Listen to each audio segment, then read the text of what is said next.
لودھرا تھانہ گیلےوال پولیس نے نماز جنازہ میں موبائل فون اور ضروری کاغذات چرانے والے 2 جیب قطروں کو گرفتار کر لیا۔ پولیس نے ملزمان کے خلاف مقدمہ درج کر کے مزید تفتیش کا آغاز کر دیا۔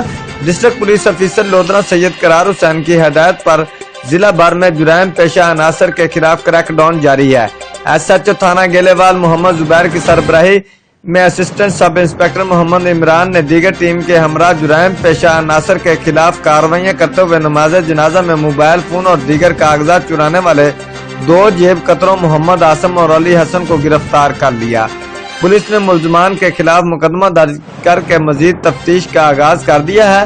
ڈسٹرکٹ پولیس افیسر سید قرار حسین نے جرائم پیشہ عناصر کے خلاف کارروائیاں کرنے پر تھانہ گیلےوال پولیس ٹیم کی کارکردگی کو سراہا۔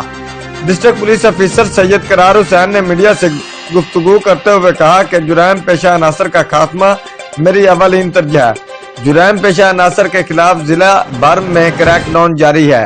عوامی تعاون کے بغیر جرائم پر قابو نہیں پایا جا سکتا۔